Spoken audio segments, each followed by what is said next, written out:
Welcome to another round of Boardroom or Miro Board. Today we talk retrospectives with Agile coach Maria. Let's go. First question. You've spent 2 hours in a team retro, but the only input you've heard is Dave's. Boardroom or Miro Board? Boardroom. In Miro, Dave can't hog the space because everyone can add thoughts anonymously, online at the same time. Correct. Next. You need the team to act on feedback fast, so you turn all those retro notes into Jira tasks instantly. Miro all the way. And I can assign those tasks to teammates. You're nailing this. Now, you see hundreds of sticky notes from the retro. A real mess. But you organize them into 5 themes in just seconds. Miro, I basically get back an entire hour when I use its AI tools for clustering. And she's done it. Join over 60 million people running actually enjoyable and actionable retros in Miro. Get your first 3 boards free at Miro.com. That's Miro.com. Thompson Robinson heaving one down the sideline, and he's got Cass.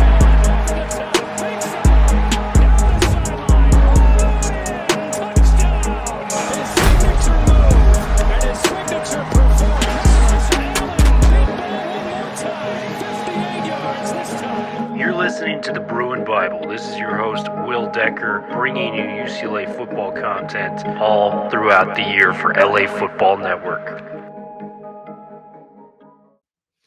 What is up, and welcome to another edition of the Bruin Bible. Will Decker, your host.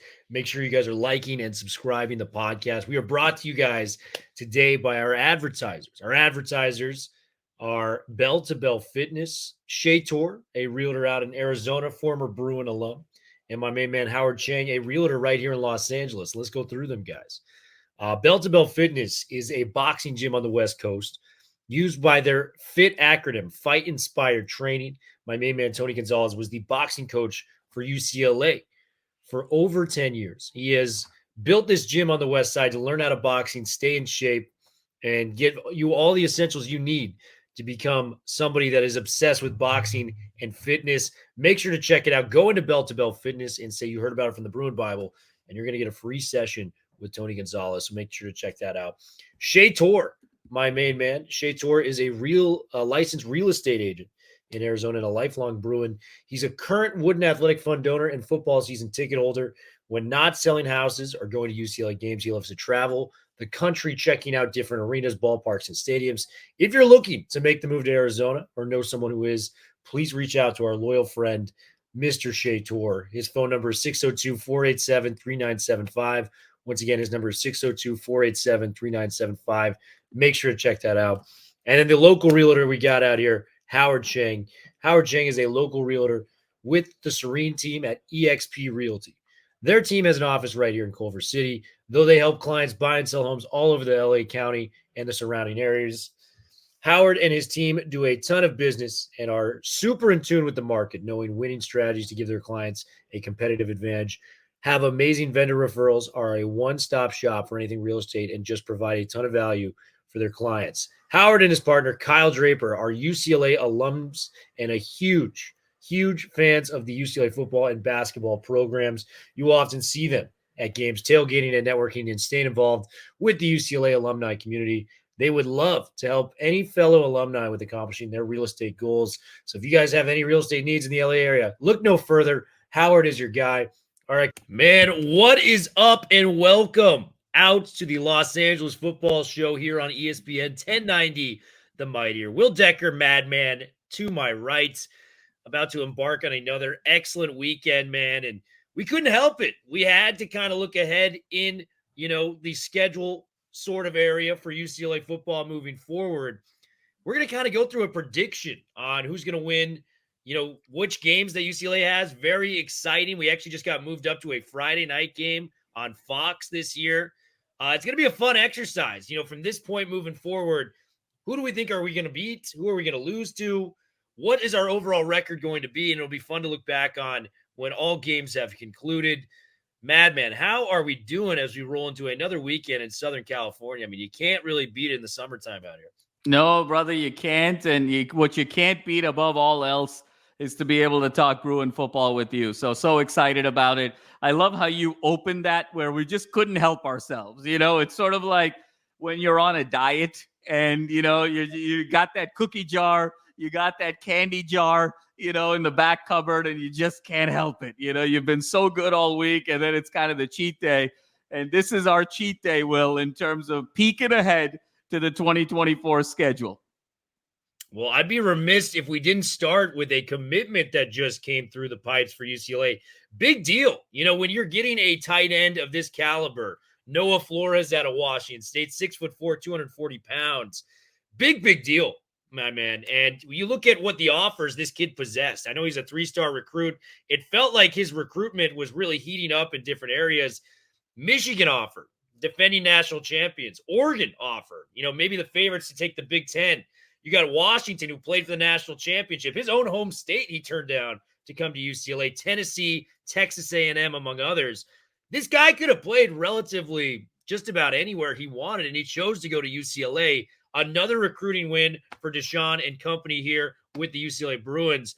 Talk to me on the surface of what this means for UCLA, because I think in a lot of ways, Madman, UCLA historically has been underrated in the tight end position. We obviously think about Mercedes Lewis, but that 3-year kind of run of the 3 tight end run where you had Caleb Wilson, he won the Mackey Award. Yes. You had Greg Dulcich, who is one of my all-time favorites in a UCLA blue and gold that was able to put on the uniform. And then Devin Asiasi was a top 5 round draft pick for the Patriots. Really underrated lineage when it comes to tight end position at UCLA and being able to land this talented kid. Yeah, no, Thriller, you said it best. I mean, a position of need when it comes to tight end, and really great tight ends are hard to find. You can find average tight ends, but a true difference maker is someone who can catch the ball, someone who can block, someone who can do kind of a little bit of everything from a formation standpoint. Really hard to find. And when you talk about the likes of Michigan and Oregon and Tennessee was in that mix, and Penn State was in that mix, and some of the other West Coast schools were in that mix. So to truly win that recruiting battle nationally was absolutely significant. You're talking about the number 3 tight end prospect in the entire state of Washington and the number 22 tight end prospect in the entire country. So sometimes stars don't always do it justice, but yet another massive win for Deshaun and company, as you said, Will, as they start expanding this footprint. That's what's also so significant, being able to win some of these national recruiting battles, because you've got an advantage at home in Southern California. How do you build around that? Again, the momentum is just so bright for this UCLA team. And just think about this, Will. Deshaun got the job really in the heart of spring, and he's been able to make some of these strides next year. Can you imagine what Foster and his staff are going to be able to do when they have a full season of recruiting at their disposal? Just can't wait where this state of the team is going to be a year from now in terms of talent pipeline. Deshaun just seems so confident about his ability to recruit. He's talked about it at length, Will. Hey, I want my assistant coaches to focus on development. I got the recruiting, has been kind of the resounding words from him. And it's so wonderful to see such a breath of fresh air after 6 years. Yeah, he definitely has that cool factor that's going to lead to more recruiting wins. A lot to be excited about with Deshaun Foster at the helm at UCLA. And let's dive into it, man. The schedule for UCLA, we're going to go in order. And I want you to start off with 2 teams right here. Our opening 2 games, August 31st. We don't have to wait till September to get to college football for UCLA. We're going to be in Hawaii. That might be one of the best UCLA trips you can imagine as a fan that would be traveling to away games. Have a week on the islands and then come out and watch your team play Hawaii August 31st. And then we go to Indiana, or Indiana comes to us, I should say, as we go to back to LA, playing at the Rose Bowl. Timmy Chang and Kurt Cignetti's teams going out. You remember Timmy Chang, the quarterback for Hawaii back in the day. Kurt Cignetti is a very talented head coach. This is his first year at Indiana. He came from James Madison, Division I AA, a team that really made a lot of noise in that conference, won a lot of games in those divisions. So this is kind of his big jump to Division I. How are we feeling about these first 2 games? I'm feeling fairly confident on the surface. A lot of moving parts for Indiana. Timmy Chang, he did improve the squad last year by 2 wins at Hawaii, but I am looking at the surface. We got to win this game if we want to have any shot of going to a bowl game. So what are your thoughts on the surface of Hawaii and Indiana as a whole? Yeah, Will, I think you sort of set the stage really nicely. It's so ironic, though, Will. Timmy Chang back in Hawaii. Timmy Chang was the quarterback of Hawaii when I was in college. So, when I hear Timmy Chang's kind of, now a multi-year head coach back in Hawaii, I don't know whether to laugh or cry, to be honest with you, Will. But, he's doing some really nice things at Hawaii, but that's more of a longer-term build. And then obviously the new regime in Indiana, year one, you're trying to sort of align players to a system. But I just think, Will, given where the level of experience is in terms of the signal caller with Ethan Garbers, the wide receivers, the running backs, and some of your linchpins defensively, this is going to be 2-0 out of the gates. I think there's going to be some moments here where Hawaii and Indiana can put up some competitive fights. But I think overall, there's just too much talent on this UCLA roster, given those other teams. I think, these should be two fairly comfortable wins. I don't know if there's necessarily going to be significant blowouts, but these should be fairly comfortable victories on the road to 2-0. I think it's going to be a significant red flag if either one of these games becomes a nail biter, because what we're really looking for here is really growth on the offensive and defensive lines over these two games. I think there's going to be a lot of rotations, trying to figure out what works really well as you get going into that meat of the schedule. But I see this as being 2-0. Yeah, I agree. 2-0 feels right. And, there's a world here where they come out and they exceed expectations and blow these teams out. And you got to feel that confidence kind of peaking at the right time, because we're going to get into it, the meat of the schedule. And I'd argue this might be the toughest stretch for any team in college football in 2024 that UCLA has to go up against. But if they can come out there and, beat these teams by multiple scores, play solid defense, I'm not too worried about the offense, if I'm being honest, given the returnees. I think the offensive line is going to play a huge part, and maybe, the new additions, I should say, playing a huge part in how this team is going to be looked upon. But I feel confident in the two additions in Unije and Makaheli. We know what Garbers is. We know the receivers he has, maybe the most talented, deepest receiving room UCLA's ever had. And, TJ Harden, Keegan Jones coming back, guys that are familiar with the system, familiar with what Deshaun wants to run. It's going to be a lot of fun watching that. So I feel very confident about the offense. They should be able to outpace those two teams that are kind of figuring out their identity on the football field as a whole. Next three games, Madman, and listen to this, man. At LSU, Baton Rouge, it does not get harder in college football. Joel Klatt had this, opinion piece out where he said he ranked the top 5 hardest environments. Baton Rouge was number 1. And remember this piece, because we're going to come right back to it in a second. We go back home. We go to we play Oregon at the Rose Bowl. We come home. We're going to play the Ducks. And then the week after, we go to Penn State, Happy Valley. It's the number 2 toughest place to play on that list. So you have LSU, Oregon, and Penn State. And I kind of want to just run through these three teams in a 3-week span before I throw it over to you, Madman. This is tough. I don't know if I could pick us winning any one of these 3 games, given the quality of these opponents. LSU has a long way to come back defensively from last year. The stat that made my eyes jump was, pass defense-wise, USC was ranked 101st in the country. We thought it was the worst defense we've ever seen in the Pac-12. LSU had the 115th worst pass defense. I mean, this is DBU for a lot of intensive purposes. This is probably the worst their secondary has ever looked. But I would bank on Brian Kelly getting to fix that unit in a lot of regards. I think there's a lot of pieces to work there, a lot of talent. They're too talented not to figure it out. And I think they made the right changes there. Garrett Nussmeier stepping in for the former Heisman winner, Jaden Daniels, who's now off the Washington Commanders. So you got that going. Oregon, man, my goodness. This is a team that I think has a shot to win it all. I think they're in the top 3 to 4 teams in the country, however you want to line that up. Dylan Gabriel, who once almost was a UCLA Bruin. He's the quarterback of the team. You got Evan Stewart, maybe the most talented wide receiver in the transfer portal, coming from Texas A&M, former 5-star. And then you got Jabbar Muhammad, the best secondary player for Washington of all teams, transferring to the Oregon Ducks. So just a lot of talent to build there. Dan Lanning can really kind of fortify his stake of being one of the top 5 coaches in college football, moving forward if he is to have a big year here. And then you got to go to Happy Valley. James Franklin, just classic teams. It makes you think, Jamal, had this team been a part of the 12-team college football playoff, we'd be talking about James Franklin. Like, this guy makes the playoffs every single year. He is always 2 or 3 spots out of making the playoffs. Nobody is happier about the playoff expansion than James Franklin and Penn State fans. And I think I'm a little bit more high on Drew Allar than you are. They brought a new offensive coordinator. It was his first year of starting, so you're banking on him getting better. And when you look at the stats, man, 28 touchdowns to 2 interceptions. I mean, that is elite stuff in every sense of the word. Former 5-star quarterback in his own right, grew up in Ohio. A lot of people are pegging him to be the best quarterback within the Big Ten next year. We'll see if that actually does transpire.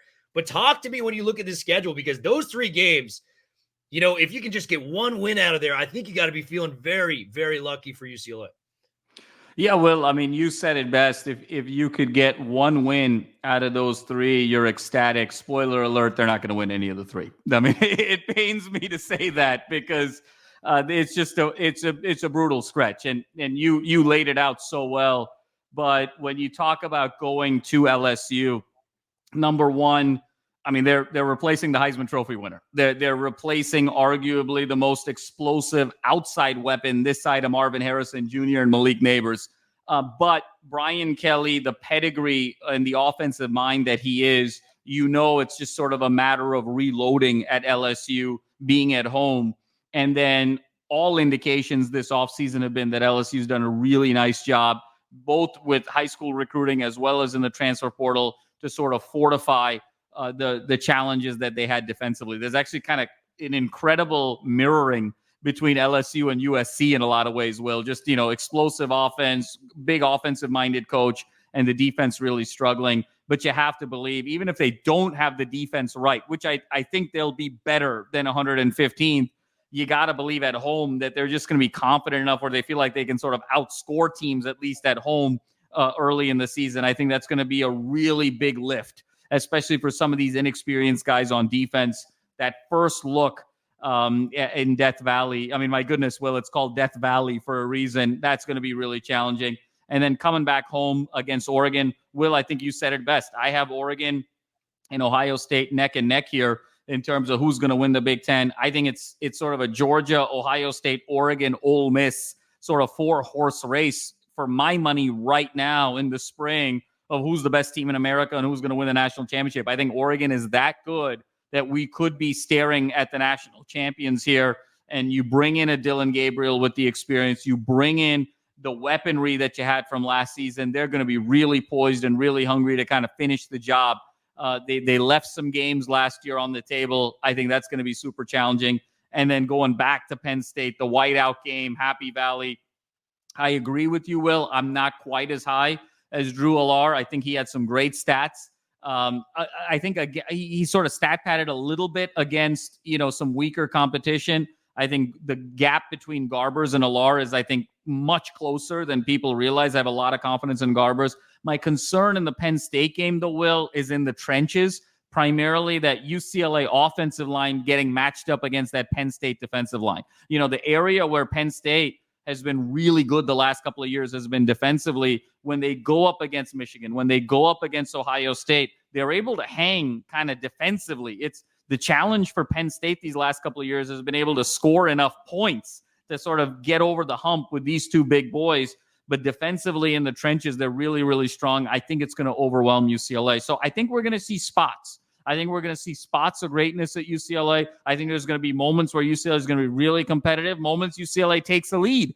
But I think ultimately it will be really hard for me in a credible way to say that this is going to be 1 out of 3 victories. I think we're staring at a 2-3 situation here. But hopefully, given that they've played competitively enough in these 3 games, their minds are still going to be right, getting ready for the second half of the season.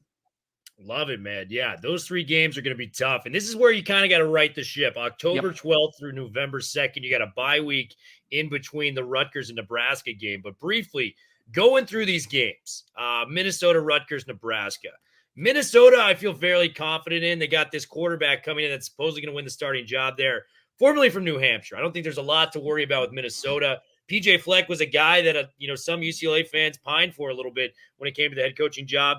I think you right the ship there with 3-3. We won't spend too much time on that. But the 2 underrated games I have are Rutgers and Nebraska in a lot of regards. Rutgers was a team that finished top 20 in total defense last year, and they lost their best corner in Max Melton. But out of all people, Greg Schiano, the person that built up the Rutgers program, back there still coaching for the Scarlet Knights, kind of did his thing. He went to the NFL for a couple of years, was at Ohio State, now back with Rutgers doing a big thing there. And then you look at Nebraska, for all intents and purposes, Tony White, another name that, a lot of UCLA fans pine for. He's going to be back this year with a defense that finished top 11 within the total defense regards. And by the way, they got the number one player in the country, Dylan Raiola, as their quarterback. So these are kind of games that, they might not eye pop, off the schedule, but when you really do your due diligence and look into these programs, Rutgers and Nebraska are not going to be easy games. Talk to me about these two games very quickly before we get to the rest of the schedule. Yeah, Will, I think you said it best. I actually have UCLA split in these games. I got the win against Rutgers. I don't know if Rutgers just has enough explosive weapons on offense to be able to kind of hang with UCLA when the game gets going here in the second half. I think UCLA ultimately prevails. That Nebraska game scares me a little bit, Will. I mean, Nebraska's had sellouts, consecutively for 50 years. It's going to be, again, this adjustment to a new environment. Raiola at that point is going to have half a season's worth of games under his belt. You got to feel like he's going to kind of turn the corner a bit. And then again, I think that defensive line, that defensive front of Nebraska against a relatively inexperienced average offensive line of UCLA, I think is going to be tough. Nebraska is going to eke that one out, in my opinion. Yeah, I like that prediction as well. Nebraska, Rutgers. We split that. Hypothetically, we're going to be 4-4 moving into this next stretch. We'll do Iowa and Washington in the same group. There was not a more frustrating team in college football last year, specifically than the Iowa Hawkeyes. I mean, dude, look at these stats. It is mind-blowing. There's not a bigger discrepancy, I believe, in the history of college sports. Number 7 in total defense, just unbelievable defense. Cooper DeJean, these Iowa guys, tough, bring your lunch pail type of guys out to the football field. Madman, do you want to take a stab at what they ranked offensively, total offense? 131st. Yeah, they ranked dead last in college football, period. How do you not get a quarterback in Iowa? It drives the madman crazy. It drives me crazy. It is puzzling as hell to watch this Iowa team go forward. And then Washington, no Kalen DeBoer. You got Jed Fish coming up there, who's a great option for the Washington Huskies. I think he's going to do really big things in the next 2 or 3 years. Will Rogers coming over from Mississippi State, the quarterback. Quickly, let's talk about these guys, Washington and Iowa. What are you thinking coming into this year with both those teams? Will, I got this one as a split too. I got, again, you said it best. Iowa is sort of offensively challenged. They're allergic to first downs, let alone touchdowns. I think it's too hard an ask to say that they're going to radically shift in just 1 year. I think UCLA is going to get that win. And then there's something, Will, about Jed Fish against UCLA. I mean, you talk about the gigantic chip on his shoulder, pun intended, with Jed Fish. I just think he's going to get up for that game. He's going to get his guys ready. Unfortunately, I could see UCLA on the wrong end of that one. I see us kind of at 5-5. 5-5. All right, last 2 games. I remarked on this before the podcast. The team I'm more nervous for, it's USC and Fresno State. I'm more nervous for Fresno State. This team has beaten us the last 4 times we've played. Tedford's still an underrated coach out there, man. I was watching the old Deshaun Jackson E60. I'm like, oh, yeah, he recruited Deshaun Jackson, Aaron Rodgers, Money Lynch. He's done great things there, got Hainer to the NFL. Nervous about Fresno State. And then SC, I mean, a lot of people have them in the top 25, and I don't know if I'm there at all, if I'm going to be honest with you. They lost a lot of talent from last year on offense. Their defense needs a 1.5 miles to go. I'm not even just saying this as someone that covers UCLA. There was nothing to write home about that defense. So for me to have the opinion that they're going to fix this in 1 year, that's a huge ask for a lot of remarks. And I know Miller Moss looked great in the bowl game. You got a lot of confidence out of it. It's a very different thing for doing it one game and then doing it over a season span. So talk to me about SC game, the Victory Bell matchup, Madman, and then Fresno State.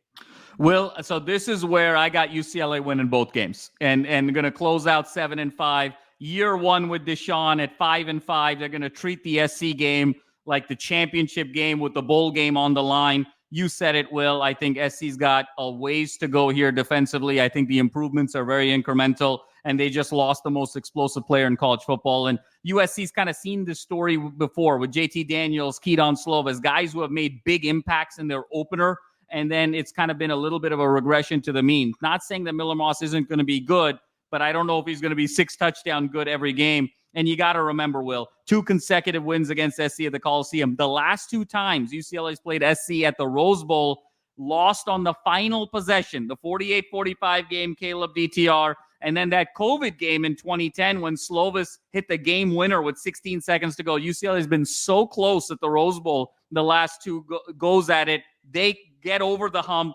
Deshaun's first year is going to be a first victory bell, and they're going to ride that momentum and break the Fresno State curse and finish 7-5. I love it, man. I'm more nervous about the Fresno State game than like LSU, Oregon. Just the timing of that being the last game. LA football, we are officially out here on 1090 ESPN The Mightier. You guys have a great weekend. We look forward to talking with you guys next week. See you soon. Welcome to another round of Boardroom or Miro Board. Today we talk retrospectives with Agile coach Maria. Let's go. First question. You've spent 2 hours in a team retro, but the only input you've heard is Dave's. Boardroom or Miro Board? Boardroom. In Miro, Dave can't hog the space because everyone can add thoughts anonymously, online at the same time. Correct. Next.